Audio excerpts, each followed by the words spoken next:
3 times हम बोलेंगे। Inhale, ओ,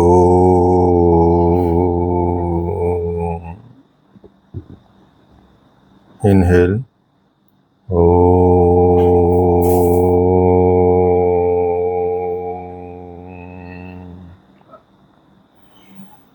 ओ,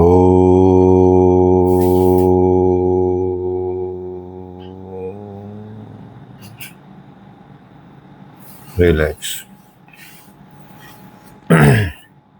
श्रीमद् भगवद गीता आप पढ़ रहे हैं। यहाँ पे हम कर चुके थे कि जब भगवान की चाहना में या भगवान के उस साधना में, उस साधना पथ में यदि थोड़ी सी भी त्रुटि हो जाती है, लेस मात्र भी त्रुटि हो जाती है भाव में, तो क्या होता है? हमारा भाव ही डगमगा जाता है। पुण्य में जो प्रवृत्तियां हैं जो हमने इकट्ठी की हैं, जो हमको मिली हैं, जो हमने उसको संजोया है, वो प्रवृत्तियां विचलित होने लगती हैं। इष्ट से संबंध टूट जाता है। इसलिए भीम द्वारा रक्षित इन लोगों की सेना जीतने में सुगम है, ऐसा दुर्योधन कहते हैं। महर्षि पतंजलि का भी यही निर्णय है। वो कहते हैं कि कैसा होना चाहिए, भाव कैसा होना चाहिए और साधना कैसी होनी चाहिए, किस स्तर की होनी चाहिए, तो बताते हैं स तू दीर्घ काल नैरंतर्य सत्कार सेवतो दृढ़ भूमि। अर्थात दीर्घ काल तक, लंबे समय तक। लंबे समय का भी आपको अर्थ बताया पिछले उसमें क्लास में। दीर्घ काल, लंबे समय तक, निरंतर, कंटिन्यूअस, श्रद्धा पूर्वक, भक्ति पूर्वक जब ऐसा साधन किया जाता है तब ही साधन दृढ़ हो पाता है।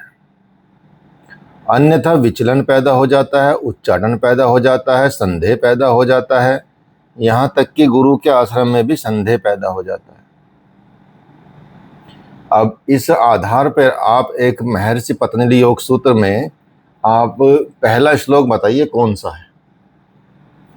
महर्षि पतंजलि योग सूत्र का पहला श्लोक किसको पता है? अथ योगानुशासनम। हाँ, अथ योगानुशासनम। ठीक है। अथ योगानुशासनम का मतलब यहाँ आप देखेंगे कि ये केवल शब्द नहीं है। पहली बात तो अथ का मीन्स होता है, यदि हम साधारण शब्दों में यूज करते हैं या अंग्रेजी के शब्दों में यूज करते हैं, now we start the discipline of योग। अब हम योग का अनुशासन शुरू करते हैं या योग प्रारंभ करते हैं। लेकिन बेसिकली ये एक तो आज्ञा सूचक शब्द हो जाता है। अथ मतलब अब, आओ, अब योग शुरू करते हैं। ये गुरु की आज्ञा है। गुरु की आज्ञा है योग शुरू करने के लिए। इसके साथ साथ ये एक मंगल सूचक या मंगलाचरण शब्द भी कहा जाता है। मंगलाचरण शब्द आदेशात्मक भी होता है, निर्देशात्मक भी होता है, प्रार्थना स्वरूप भी होता है, अलग अलग तरह का होता है। तो ये मंगल सूचक शब्द है या मंगलाचरण वाला शब्द है। इसका मतलब होता है कि जब हम अथ बोलेंगे तो हमारे साधना में कोई विघ्न ना पड़े, इसलिए अथ बोलना पड़ता है। ठीक है। अब ये अथ का मतलब हुआ कि अब योग का साधन शुरू करते हैं। अर्थात कहने का तात्पर्य यह है कि ये जो दीर्घ काल आया है ना, ये श्रद्धा भक्ति देखने के लिए आता है। ये आपके अंदर कितनी श्रद्धा है, कितनी भक्ति है। एक इसको उदाहरण से समझें आप कि जब आपको सपोज डिनर तैयार करना है, बच्चों के लिए घर में डिनर तैयार करना है, तो आप डिनर की तैयारी कब से करते हैं? हो सकता है कुछ विशेष बना रहे हों तो एक दिन पहले से कर सकते हैं, और विशेष बना रहे हैं तो आप सोच के कि चलो रविवार को खाएंगे, शनिवार को खाएंगे, ये चीज़ बनाएंगे, ये खाना बनाएंगे। तो तैयारी करती हैं माताएं बहनें, किचन में तैयारी करती हैं। जिस दिन बनता उस दिन पूरे दिन लगी रहती हैं। ठीक है। या अगर नॉर्मल भी बनेगा तो 2-3 घंटे पहले तो करना पड़ता ही है तैयारी। तो ये तो विशेष बात हो गई यहाँ तो जब तैयारी कर लेते हैं और डिनर ट्रे पे मतलब उस पे टेबल पे डिनर लग जाता है, तो तब आप परिवार को बोलते हैं आओ अब डिनर करते हैं, अब डिनर करते हैं, अब योग का अनुशासन शुरू करते हैं।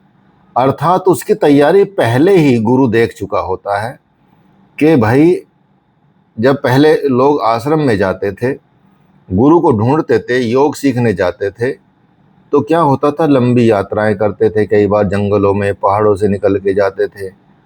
कुछ लोग तो रास्ते से ही वापस आ जाते थे जिनमें धैर्य नहीं था। कुछ लोग वहाँ गुरु के आश्रम में पहुँच गए तो गुरु जी तुरंत योग नहीं सुनाते थे या शुरू करते थे। वो ये नहीं बोलते थे कि आओ अथ योग अनुशासनम, तुरंत नहीं करते थे, वो परीक्षा लेते थे। अर्थात परीक्षा कैसे, आओ भैया आ गए हो, आ गए जी, गुरु जी आ गए। अब वो लगाते थे काम पे शिष्यों को, चलो बेटा भंडार में काम करो, चलो बेटा पौधे लगाओ, जंगल से लकड़ी लाओ, ठीक है, और मधुकरी करके लाओ, ये सारी चीज़ें करके लाओ, आश्रम का खर्चा चलेगा ये सारा, और साफ़ सफाई करो, गुरुजी के बाद में शाम को सोते समय चरण दबाओ, उनका ध्यान रखो, उनको मालिश करो, ये सारी चीज़ें। अब इन दौरान जो छात्र होते थे वो 2 महीने 3 महीने 4 महीने पैसेंस में कुछ रहते थे। कोई 1 महीना पैसेंस दिखाता था, कोई 2 महीने पैसेंस दिखाता था, धैर्य दिखाता था, कोई 4 महीने। किसी लोगों के बीच में श्रद्धा टूट जाती है, गुरुजी तो बस अपने पैर दबाते रहते हैं यार, गुरुजी तो बस गोबर उठवाते रहते हैं, गाय का सेवा करवाते रहते हैं, योग तो सिखाना ही रहे हैं। तो ऐसे विकार जब आ जाते थे तो कुछ ऐसे ही वो भाग जाते थे कि यार यहाँ नहीं कुछ होने वाला है, यहाँ तो बस चलते हैं, यहाँ से बेकार में टाइम वेस्ट हो गया, 6 महीने बाकी खराब हो गए। अब जो रुक जाता था, जिसमें पैशंस था, जो श्रद्धा पूर्वक और भक्ति पूर्वक रुका हुआ है और समझ गया कि भाई हाँ गुरुजी जो हैं वो मतलब हम तो इनसे ही गुरुजी से शिक्षा लेके जाएंगे, तो जो बचते थे तब बोलते थे अथ योगानुशासन। ये था सिद्धांत। ऐसे नहीं जाओ फीस जमा करी और शुरू कर दिया अथ योगानुशासनम, कोई क्वालिटी नहीं है, कोई जांच नहीं है, कोई पड़ताल नहीं है, कोई सिस्टम नहीं है। तो अब तो पैसों से होगा तो होता है अथ योगानुशासनम। भैया जिसके पैसे आ गए उसके लिए अथ योगानुशासनम, जिसकी अभी फीस नहीं आई उसके लिए अभी वेट अथ योगानुशासनम। अभी धैर्य करो, वेट करो, ठीक है। अब श्रद्धा की आवश्यकता नहीं है, अब तो बस धन की आवश्यकता है और अथ योगानुशासनम शुरू हो जाता है। यही बताया है महर्षि पतंजलि ने कि दीर्घ काल तक निरंतर श्रद्धा पूर्वक भक्ति पूर्वक किया गया साधन ही दृढ़ हो पाता है, सफल हो पाता है। इस तरह से इसको आप डिफाइन कर सकते हैं, बता सकते हैं। ये सिद्धांत कहीं किसी किताबों में नहीं है, ये आपको गुरुओं के द्वारा ही सुनने को मिलेंगे। इस तरह की चीज़ें किताबों में तो मिलेगा, अथ योगानुशासनम, now we begin the discipline of योग। अब योग का अनुशासन शुरू कर लो जी। शुरू नहीं है, वो आज्ञा सूचक शब्द है। आज्ञा सूचक शब्द का मतलब हुआ कि गुरु की आज्ञा हो गई तो अब वो योग हो गया, बस साधन पथ पे चलना है आपको, तो ठीक है। इसलिए जब जामवंत ने अंगद को आज्ञा दी कि जाओ रावण के उसमें जाओ महल में, वहाँ जाके, तो उनको ज़्यादा एहसास नहीं हुआ, ना जाने का उनका मन हुआ, ठीक है।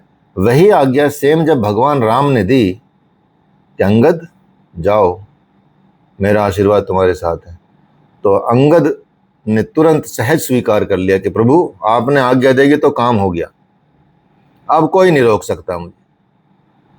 ऐसी गुरु की आज्ञा हो जाए तो काम हो गया, अब योग को कोई नहीं रोक सकता आपके जीवन में लाने। ऐसा होता था गुरु शिष्य परंपरा का सिस्टम, ठीक है। तस्य सज्जन हर्षम कुरु वृद्ध पितामह सिंहनादम विंदोच्य संख्य दद्मो प्रतापवान। इस तरह से जब आप अपने बलाबल का निर्णय कर लिया तो निर्णय को लेकर शंख ध्वनि शुरू हो गई। शंख ध्वनि जो है पात्रों के पराक्रमों को दिखाती है, कौन कैसा शंख बजा रहा है, कौन कैसा चीज़ें हो रही हैं, उस पराक्रम को दिखाने के लिए शंख घोष किया जाता है कि नाओ हम अब जीत की तरफ बढ़ रहे हैं, इसलिए हम शंख की घोषणा कर रहे हैं। तो पात्रों ने शंख बजाना शुरू किया, पराक्रम की घोषणा की। जीतने पर कौन कौन सा पात्र आपको क्या क्या देगा, इसकी घोषणा जैसे की गई हो।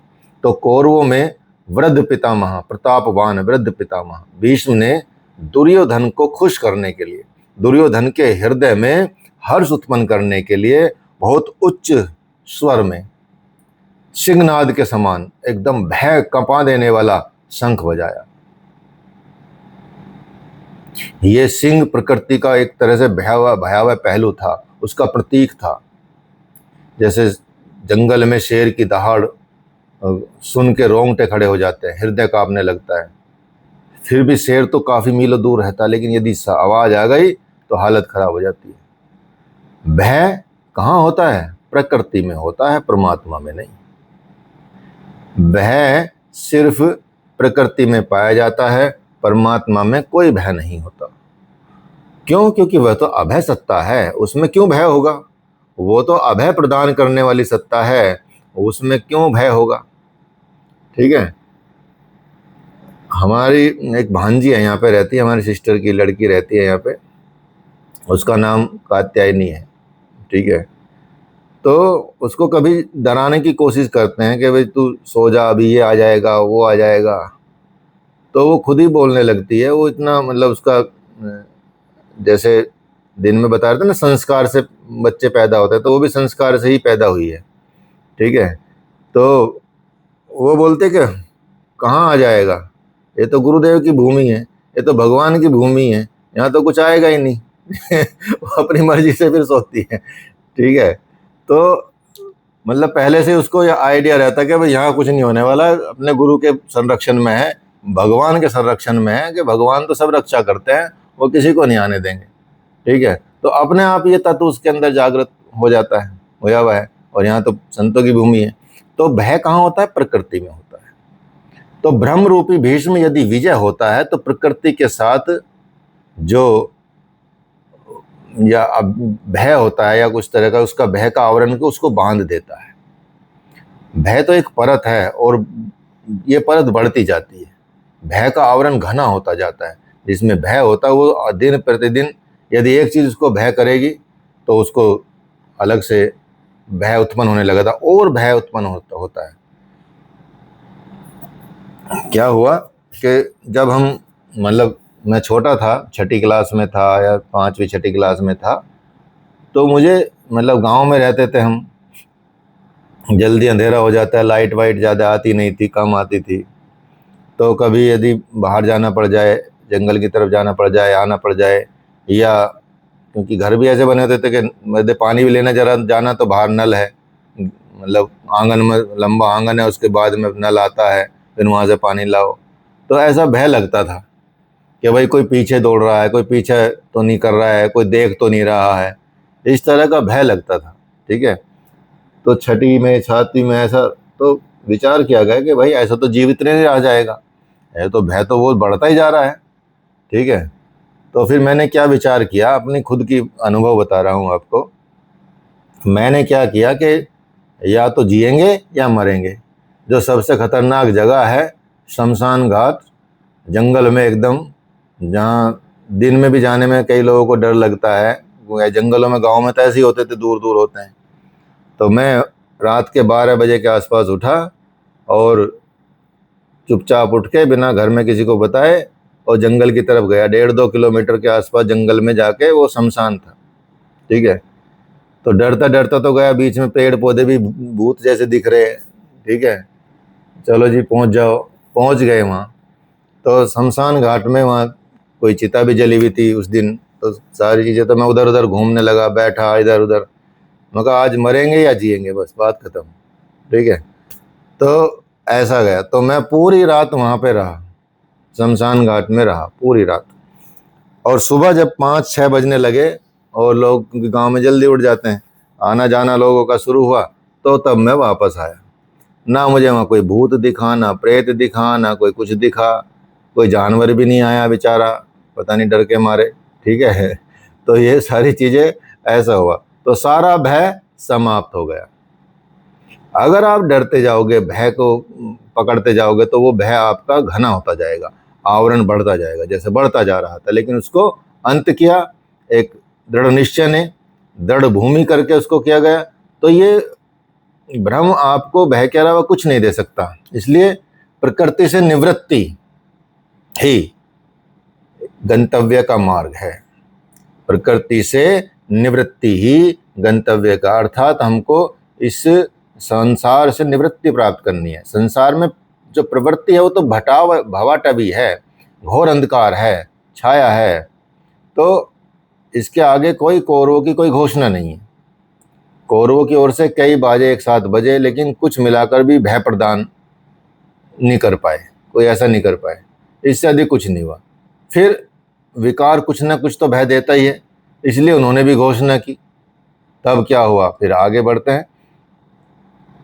नगाड़े वंगाड़े बजे, ततः शंखाश्च भैर्यश्च पनवान गोमुखः सहस्वासभ्यन्तः स शब्दस्ते मूलो भवतः।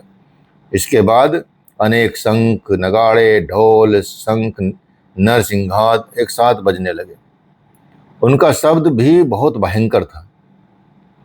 भय का जो संचार था, इसके अतिरिक्त इसके मतलब एक सिर्फ संचार की बात हुई, कौरवों की ये कोई घोषणा नहीं थी, बल्कि ये था कि बहिर्मुखी विजातीय जो प्रवृत्तियां हैं, उनके सफल होने के लिए मोहमयी बंधन और घना कर देती थी, और उसको घमंडी बना दिया कि हाँ हाँ मेरे इसमें तो इतने बड़े बड़े जैसे ढोल नगाड़े बजे, तो और भ्रम में आ गए दुर्योधन।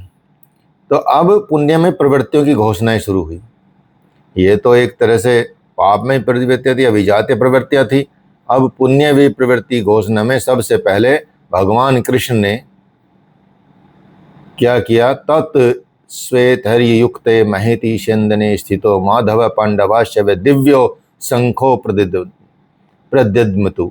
इसके उपरांत श्वेत घोड़ों से युक्त, जो जिसमें एक लेस मात्र भी कालीमा नहीं थी, ऐसे घोड़े थे उस रथ के, एकदम वाइट कलर के घोड़े थे, कोई दोष नहीं था। श्वेत सात्विक निर्मलता का प्रतीक होता है।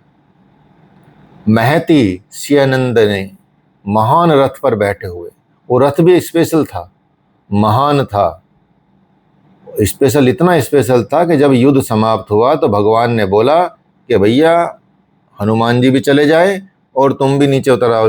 अर्जुन को बोला रथ से युद्ध समाप्ति पे। जैसे ही अर्जुन नीचे उतरे तो रथ जल के भस्म हो गया अपने आप ही, ना घोड़े बचे ना रथ बचा, सब भस्म, एक सेकंड के अंदर गायब। तो वो रथ भी दिव्य था। तो महान रथ पर बैठे हुए योगेश्वर श्री कृष्ण और अर्जुन ने भी अपने अपने अलौकिक शंख बजाए।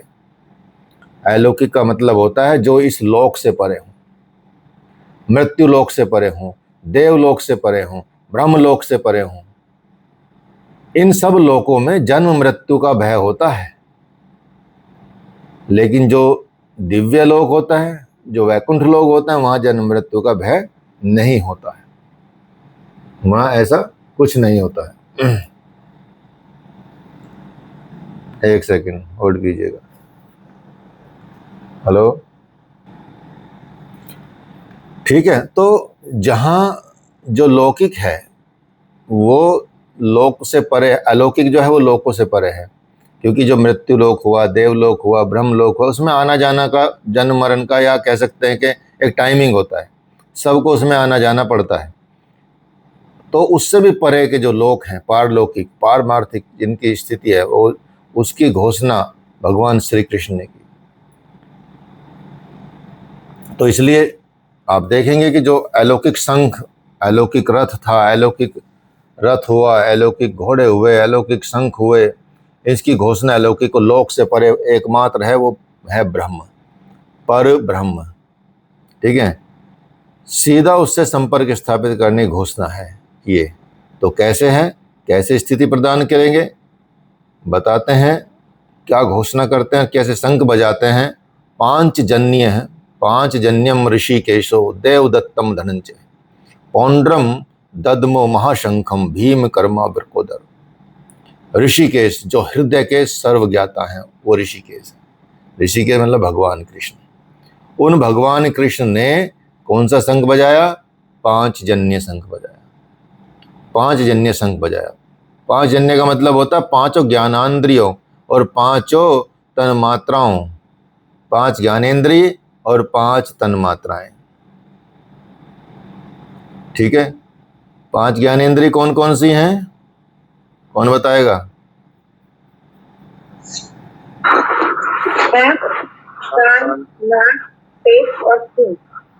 और इनके तन मात्राएं? शब्द स्पर्श रूप रस।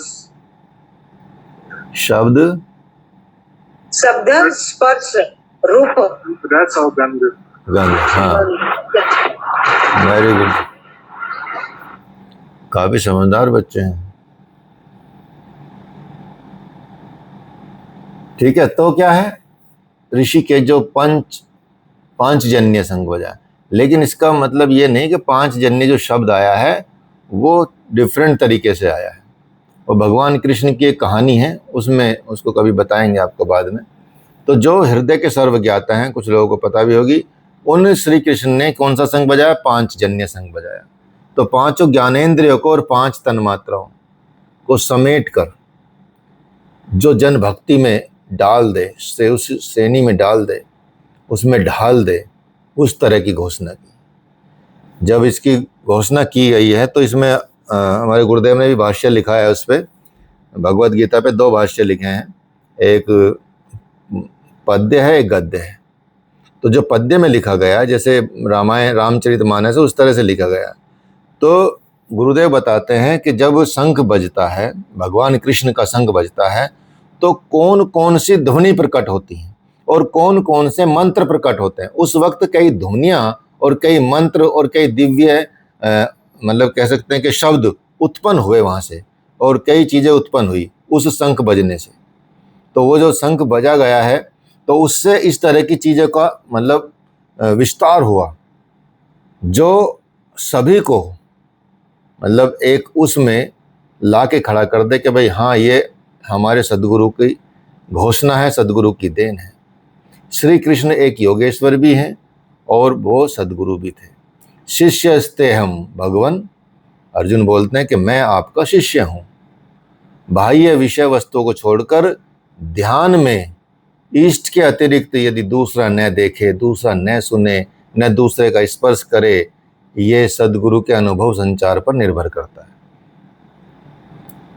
अव्यभिचारिणी भक्ति इसको बोलते हैं। एकमात्र ईश्वर की शरण में चले जाओ, एकमात्र ईश्वर की शरण में चले जाओ, अर्थात ईश्वर प्रणिधान का मतलब यही है। देवदत्तम धनंजय, दैवी संपत्ति को अधीन करने वाला अनुराग ही क्या है? अर्जुन है। अनुराग ही अर्जुन है। ईष्ट के अनुरूप लगाओ। कैसा अनुराग? ईष्ट के अनुरूप लगाओ, जिसमें विरह, वैराग्य, अश्रुपात हो।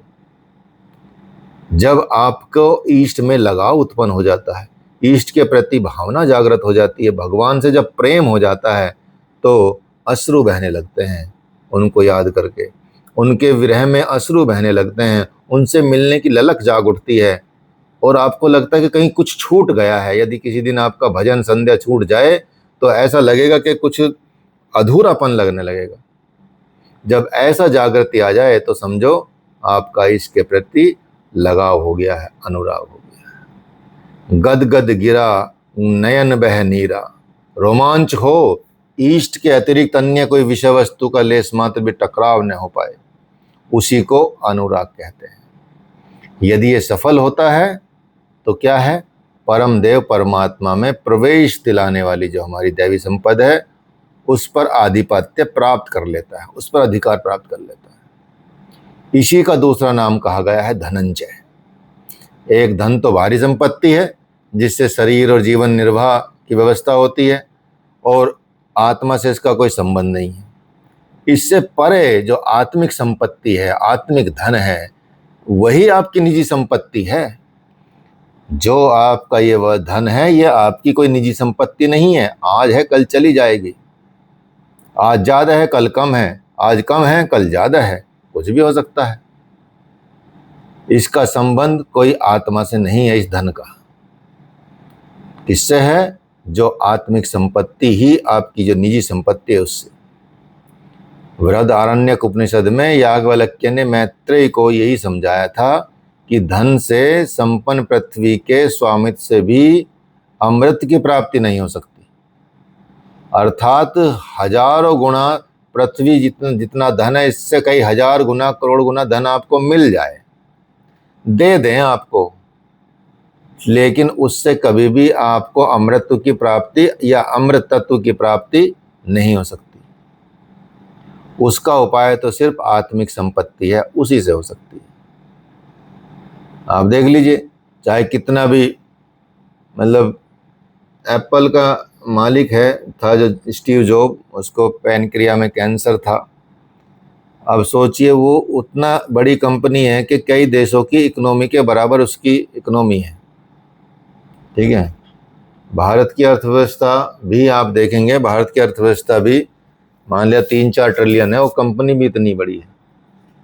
ऐसे तो पूरा अफ्रीका के बहुत सारे देश उनके अंडर में आ जाएगा। ठीक है, तो इस तरह की चीज़ें हैं, लेकिन वो भी नहीं बचा पाए। वो संपत्ति भी कोई काम नहीं आ पाई किसी को बचाने में, वो भी कुछ नहीं कर पाई। तो यहाँ तो सिर्फ एक फिजिकल शरीर को बचाने की बात चल रही है, लेकिन यहाँ तो ये जो अमृत तत्व है ये तो प्राप्त हो ही नहीं सकता, चाहे हजारों धन के बराबर पृथ्वी का धन मिल जाए किसी को। उसका उपाय सिर्फ एक ही है, वो है आत्मिक संपत्ति, आत्मिक ग्रोथ, आत्मा की ग्रोथ, आत्मा का विकास। भयानक कर्म करने वाले भीमसेन ने या भयानक कर्म वाले भीमसेन ने क्या कौन सा शंख बजाया? पौंड्र, अर्थात प्रीति नामक शंख बजाया। भाव का उद्गम और निवास का स्थान हृदय होता है, इसलिए उसका नाम वृक्कोदर रखा गया। आपका भाव लगाव किसमें होता है? बच्चों में होता है, अपने परिवार में होता है, संतानों में होता है, पोते पोतियों में होता है। किंतु वस्तुतः क्या है? ये लगाव जो है आपके हृदय में है। जो लगाव आपके हृदय में है वो कहाँ जाके मूर्त रूप ले रहा है? बच्चों में। वो कहाँ जाके मूर्त रूप ले रहा है? आपके परिवार में। ये भाव अथाह है और बहुत बलशाली है। उसने इसलिए प्रीति नामक शंख महाशंख बजाया। भाव में ही प्रीति निहित होती है, भाव में ही प्रेम होता है। यदि भाव जागृत हो गया तो प्रेम हो जाएगा। इसलिए भीम ने पौंड्र अर्थात प्रीति नामक महाशंख बजाया। भाव बहुत बलवान होता है, लेकिन प्रीति संचार के माध्यम से होता है। जब प्रीति का संचार होगा तो इस तरह से होगा। हरि व्यापक सर्वत्र समाना, प्रेम में प्रकट हो ही मैं जाना। अनंत विजयम राजा कुंती पुत्रो युधिष्ठिर, नकुल सहदेवेश सुघोष मणि पुष्पको। कुंती पुत्र राजा युधिष्ठिर ने अनंत विजय नामक शंख बजाया। कर्तव्य रूपी कुंती और धर्म रूपी युधिष्ठिर। कर्तव्य रूपी कुंती कहा गया है और धर्म रूपी युधिष्ठिर कहा गया है, क्योंकि उसने कर्तव्य का निर्वाह किया, उसने धर्म का निर्वाह किया। इतना धर्म का निर्वाह किया कि शरीर भी स्वर्ग जाने का अधिकार उनको मिला, युधिष्ठिर को। इतना धर्म पे के धर्मराज उनको कहा जाता है, धर्म राज कहा जाता है, राजा, धर्म का राजा उनको कहा जाता है। धर्म पर स्थिति रहेगी तो क्या होगा? अनंत विजयम, अनंत परमात्मा में स्थिति दिखलाएगा। यदि धर्म पे दृष्टि रहेगी या धर्म पे स्थिरता रहेगी या धर्म के अनुसार चलेंगे। युद्धे स्थिर स युधिष्ठिर। प्रकृति और पुरुष क्षेत्रज्ञ के संघर्ष में स्थित रहता है। महान दुख से भी वो विचलित नहीं होता। तो एक दिन जो अनंत है, जिसका अंत नहीं है, वो परम तत्व परमात्मा उस पर विजय दिला देता है। इसी आधार पर ऐसे ऐसे इन शंखों का मीनिंग बताया गया है, इन चीज़ों का मतलब बताया गया है। ये चाहे जैसी घटनाएं घटित हुई हों, लेकिन ये आपको सिखा के जाती हैं, आपके जीवन को देती हैं। ये केवल ऐसा नहीं कि महाभारत हो गया और रामायण हो गई और ये सब चीज़ें हो गई और बस एक नाटक सीरियल की तरह आपने देख लिया। इसको तो अंतर मन, ये तो आपको जीवन बदलने वाला एक विषय बन जाता है, ये आपको मुक्ति दिलाने वाला विषय बन जाता है, आपको दुख का अंत करने वाला विषय बन जाता है। नियम रूपी नकुल ने कौन सा शंख बजाया? सुघोष नामक शंख बजाया। जैसे जैसे नियम उन्नत होता है या जैसे जैसे नियम उन्नत होगा, अशुभ का शमन होता जाएगा, नियम बनता जाएगा और अशुभ का शमन होता जाएगा, शुभ घोषित हो जाएगा। और इसी तरह से सत्संग रूपी जो सहदेव है उनके साथ साथ रहते थे। मणि पुष्पक नामक शंख बजाया। मनीषियों ने ही हर एक श्वास को बहुमूल्य मणि की संज्ञा दी गई है।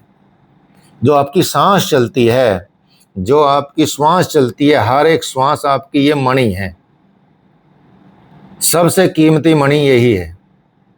देखो रुक जाएगी तो खत्म, एक सेकंड में। तो सबसे कीमती मणि क्या है? यही है।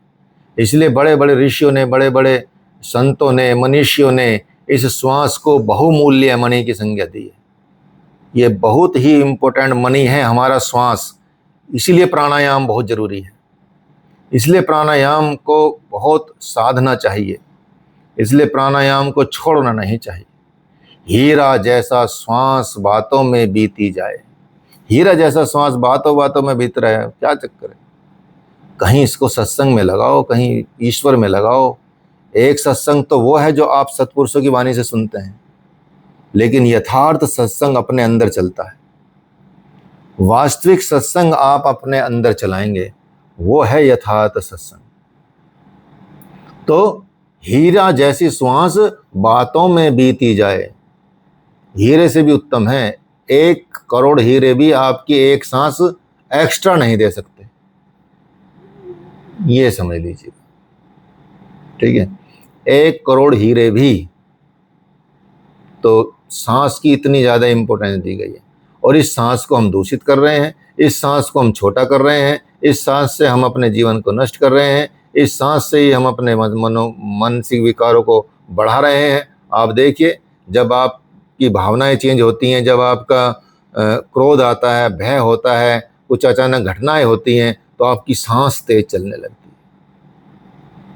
सांस का इतना फर्क पड़ता है। नियंत्रण करोगे, धैर्य रखोगे, तो सांसें आपको जीवन का सार समझा सकती है।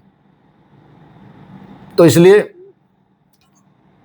जो सत्संग बाहर आप सुन रहे हैं, उस सत्संग से, जैसे ये भी एक तरह से सत्संग ही है, कोई भगवद गीता, ये तो आपका विषय है, पाठ पढ़ रहे हैं, लेकिन वास्तव में ये आपके जीवन का सत्संग है।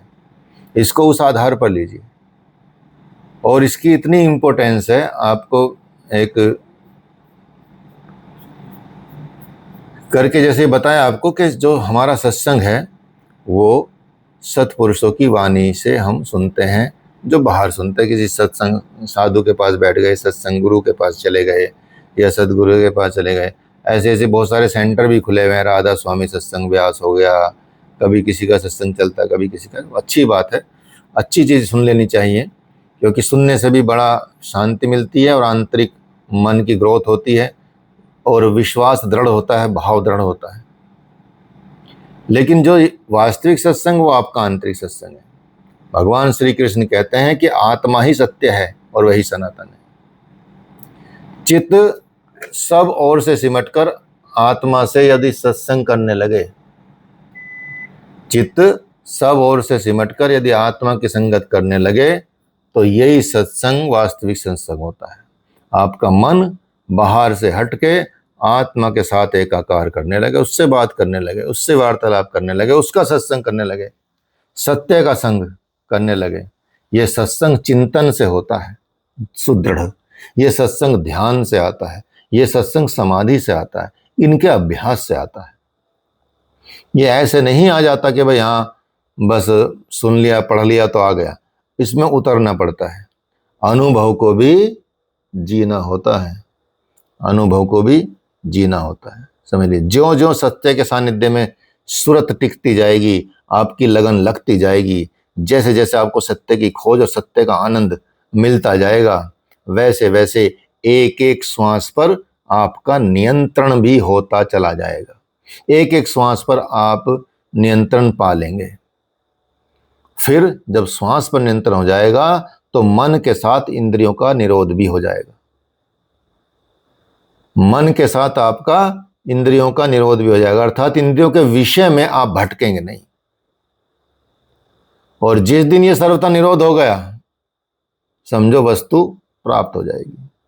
वस्तु क्या? वही ईश्वर तत्व प्राप्त हो जाएगा। वाद्य यंत्रों की तरह जो चित्त का आत्मा के स्वर में स्वर मिलाकर सत्संग करना ही सत्संग है। चित्त का आत्मा के साथ उसके स्वर में, अर्थात जिसको जुगलबंदी बोलते हैं उर्दू में, ठीक है, तो ऐसा हो जाता है, उसके स्वर के साथ स्वर मिलाने लगते हैं, ठीक है। बाह्य मणि कठोर है, लेकिन श्वास मणि पुष्प से भी कोमल होती है। बाहर की मणि तो आप देखेंगे हीरा ज्वारा, वो सब बाहरी मणि है, ठीक है, लेकिन जो श्वास की मणि है, वो जो श्वास मणि है, वो फूल से भी ज्यादा कोमल है, पुष्प से भी ज्यादा कोमल है। पुष्प तो विकसित होने पर या टूटने पर कुमलाता है, मतलब बंद हो जाता है, खराब हो जाता है, किंतु आप अपने अगले श्वास तक जीवित रहने की गारंटी नहीं दे सकते। लेकिन सत्संग सफल होने पर हर एक श्वास पर नियंत्रण दिलाकर ये परम लक्ष्य की प्राप्ति करा देता है। इसके आगे पांडवों की कोई घोषणा नहीं है, लेकिन प्रत्येक साधन कुछ ना कुछ निर्मलता के मार्ग पर दूरी तय करता ही है, उसको आगे बढ़ाता ही है, उसको आगे लेकर जाता ही है। तो कहते हैं फिर अगले श्लोक में कि कायश्च परमेश्वासः शिखंडीश्च महारथः दृष्टद्युम्नो विराटश्च सात्विकिश्च पराजितः। काया रूपी काशी। पुरुष जब सब ओर से मन सहित इंद्रियों को समेट लेता है, इस काया में ही केंद्रित करता है, तो वो क्या बन जाता है? परमेश्वास। परम ईश में वास का अधिकारी हो जाता है। परमेश्वास मतलब परम ईश्वर में वास का अधिकारी हो जाना। परम ईश में वास दिलाने वाला है। सक्षम काया ही काशी है, अर्थात जो सक्षम काया, काया को सक्षम रखना इसलिए आवश्यक है। आप अपने शरीर को सक्षम रखना, इसीलिए तो आसन आवश्यकता होती है, इसीलिए आपको सत्कर्मों की आवश्यकता होती है, ताकि आपका शरीर ऐसी एक दिव्य वाहन का परिणाम बने कि वो कभी जो प्राप्ति में बाधक ना बन जाए। नहीं तो क्या होगा? व्याधि, स्त्यान, संशय, प्रमाद, आलस्य, वृत्ति, भ्रांति, दर्शन, अलब्ध भूमिकत्व, अनवस्थित तत्व, चित्त अंतराय, ये हो जाएगा। अंतराय आ जाएंगे क्लेश के, ठीक है, अंग कांपने लगेंगे, दुख दौर मनुष्य, अंग में जत्व, श्वास प्रश्वास, ये अलग से और साथ में जुड़ जाएंगे। दुख को दिलाने वाले तत्व, ठीक है, इस तरह की चीजें। तो आप देखेंगे कि सक्षम क्या है? काया ही वो काशी है। काया में ही परम ईश का निवास है, अर्थात आपके स्वयं शरीर में ही वही आपको दिलाएगा उसकी गति। परमेश्वास का मतलब वह श्रेष्ठ धनुष वाला नहीं, बल्कि परम ईश्वास वाला। शिखा सूत्र का त्याग ही शिखंडी है। आजकल लोग जो सिर पे बाल कटा लेते हैं और सूत्र के नाम पे गले में जनेऊ हटा लेते हैं, पूरे सिर के बाल कटा लिए और जनेऊ हटा लिया, अग्नि जलाना छोड़ देते हैं, हो गया संन्यास। नहीं, बल्कि उसका शिखा लक्ष्य का प्रतीक माना जाता है। शिखा आपके लक्ष्य को दर्शाती है, जिससे आपको पाना है, जिसे आपको पाना है वह लक्ष्य। और सूत्र है संस्कारों का। जब तक आगे परमात्मा को पाना शेष है, पीछे संस्कारों का सूत्रपात लगा रहेगा। अर्थात संस्कार आपको हटाने पड़ेंगे। जब तक पीछे संस्कार हैं, तब तक जब तक पीछे ये है, तो परमात्मा के पाने तक ये लगा रहेगा। परमात्मा जब मिल जाएंगे, जैसे संस्कार समाप्त होंगे, तो परमात्मा मिल जाएंगे। तब तक कैसा त्याग, संन्यास कैसा? अभी तो चलने वाले जो पथिक हैं, जब प्राप्तव्य की प्राप्ति हो जाएगी, पीछे पीछे लगे हुए संस्कारों की डोर कट जाएगी, ऐसी अवस्था में ब्रह्म सर्वथा शांत हो जाता है। इसलिए क्या होता है, शिखंडी ही ब्रह्म रूपी भीष्म का विनाश करता है। शिखंडी चिंतन पथ की एक विशिष्ट योग्यता है, वो बहुत महारथी है शिखंडी। इसलिए इस संकेत को समझना अति आवश्यक हो जाता है। दृष्ट दुम्न, दृढ़ और अचल मन वाला, विराट, सर्वत्र विराट ईश्वर का प्रसार देखने की क्षमता वाला, ऐसे दैवी संपत्ति के प्रमुख गुण हैं। सात्विकता ही सात्विकी है।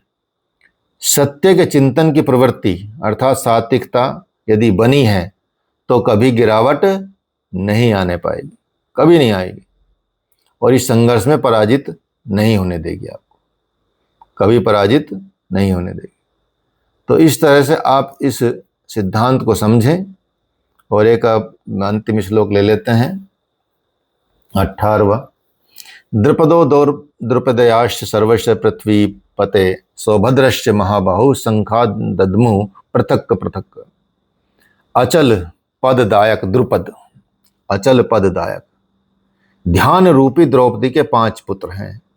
क्या हैं? ध्यान रूपी द्रौपदी के 5 पुत्र सहृदयता है, वात्सल्यता है, लावण्यता है, सौम्यता है, स्थिरता है।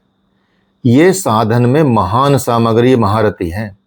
जब तक ये आपके साधन में नहीं है तो आपका साधन सफल नहीं हो सकता। इन महारथियों का होना आपके साधन पथ पे बहुत आवश्यक है। बड़ी भुजा वाला अभिमन्यु, इनसे सब पृथक पृथक संघ, इन्होंने सब ने अलग अलग शंख बजाए। सबका अपना अलग अलग अस्तित्व है, सबको साधना आवश्यक है। भुजा कार्य क्षेत्र का प्रतीक होता है। जब मन भय से रहित हो जाता है तो उसकी पहुंच दूर तक हो जाती है। जब आपका मन भय से हट जाएगा, भय नहीं रहेगा, पवित्रता आ जाएगी, प्रकृति आ जाएगी, प्रकृति हट जाएगी, तो क्या होगा, आपकी पहुंच दूर तक हो जाएगी। तो संजय कहते हैं कि हे राजन, इन सब ने अलग अलग शंख बजाए, कुछ कुछ दूरी पर सभी तय कराते हैं, उनका पालन करना आवश्यक है, इसलिए इनके नाम गिनाए। इसके अलावा कुछ दूरी ऐसी भी जो मन बुद्धि से भी परे है। भगवान स्वयं ही अंतःकरण में विराजमान होकर या विराज कर तय कराते हैं। इधर दृष्टि बनकर आत्मा से खड़े हो जाते हैं और सामने स्वयं खड़े होकर अपना परिचय करा देते हैं। तू का तू ही वाला एक आपने भजन सुना होगा कबीरदास जी का, उसमें आप देखेंगे कि जो है, जो करने वाला भी तू और कराने वाला भी तू, कोई है ही नहीं। तो इस तरह से इस सिद्धांत को आपको समझना है। और ये अर्जुन विषाद योग नाम का अध्याय चल रहा है आपका, ठीक है। तो यहाँ तक आपका कोई प्रश्न हो तो पूछ सकता है कोई, फिर नई क्लास अभी शुरू होने वाली है। तो इतना ही आज के लिए रखते हैं। 40-45 मिनट के आसपास आपका ये रहेगा, 40-45 वीडियो जो अभी रिकॉर्ड किया है। वीडियो डलते जा रहे हैं अब इसमें, क्योंकि थंबनेल नहीं लगा इसलिए मैं शेयर नहीं कर रहा हूँ।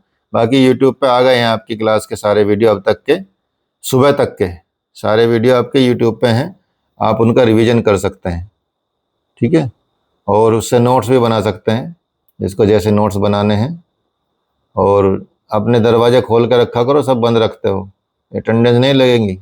अटेंडेंस के टोटल उसमें लगभग 40 नंबर होते हैं, चारों सेमेस्टर मिला के 10 नंबर एक सेमेस्टर के होते हैं। अब सोचो 10 नंबर से 55% आने होंगे तो किसी के आएंगे नहीं, ये सोचिएगा, ठीक है। तो इतने सुंदर सुंदर चेहरे दिखते हैं, फिर भी दिखाने में दिक्कत हो रही है। इतनी मुस्कुराहट है सबकी, सब योग वाले हैं, योगी लोग हैं, पहले से अनुभवी हैं, तो इतना काहे घबराते हो, ठीक है। क्योंकि पता नहीं चलता ना, कई बार हम पूछते थे बच्चों को, जिसका नाम लिया, जिसका कैमरा बंद था वो वहीं नहीं, गायब है, क्लास ही नहीं ले रहा। और थोड़ी देर बाद में, अभी गए थे गुरुजी, अभी गए थे भाई, अभी तो हम तो आधा घंटे तुझे बुला रहे हैं, अभी गए थे, कहाँ गए थे।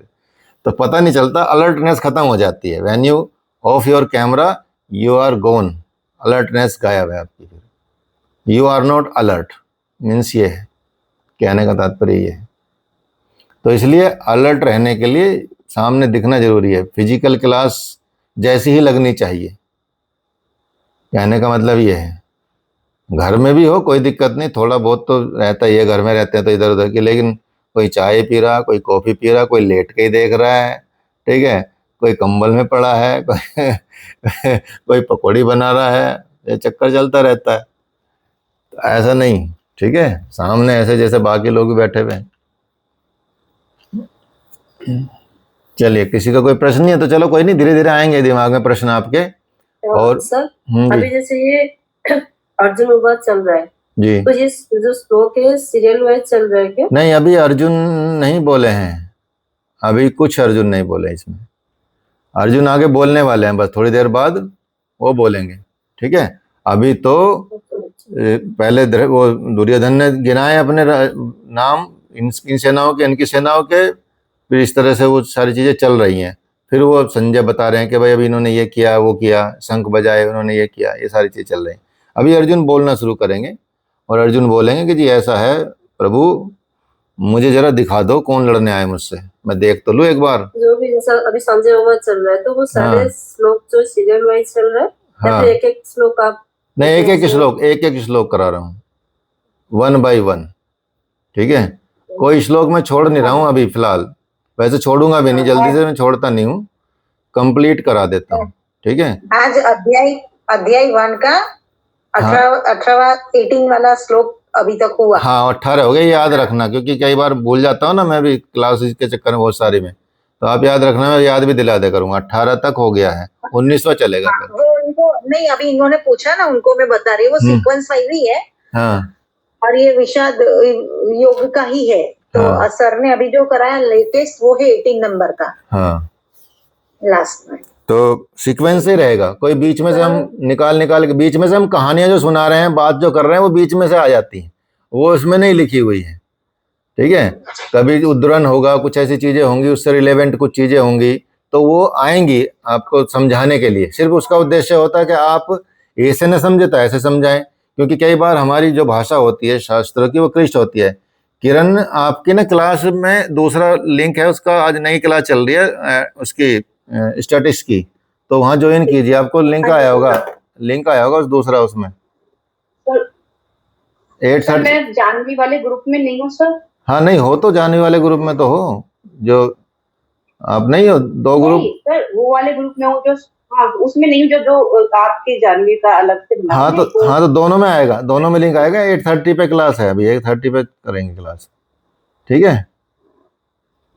ठीक है सर, थैंक यू। हाँ, तो दोनों ग्रुप में जाएगा मैसेज, तो दोनों ग्रुप में आप जो देख लीजिएगा, उस ग्रुप में भी जाएगा, जो मैसेज में जाएगा उसमें जाएगा। तो अभी थोड़ा शायद इंटरनेट की प्रॉब्लम चल रही होगी उनके साथ, तो इसलिए उन्होंने थोड़ा डिले कर दिया है, 8:30 कर दिया है, ठीक है। तो सर ये भगवत गीता की क्लास चल रही है, मैं सुन सकती हूँ? हाँ बिल्कुल सुन सकते हैं, सब क्लास ज्वाइन कर सकते हैं, कोई दिक्कत नहीं, समय आपका होना चाहिए बस। हम तो जो क्लास देते हैं सबके लिए ही है। आप सुने, अपने घर वालों को जोड़ें, परिवार को जोड़ें, दोस्तों को जोड़ें, सबको जोड़ें, कोई दिक्कत नहीं, ठीक है। तो सुन सकते हैं, अच्छी चीज़ है, सुननी चाहिए, ठीक है। चलिए सीधे बैठेंगे, 3 टाइम्स हम बोलेंगे।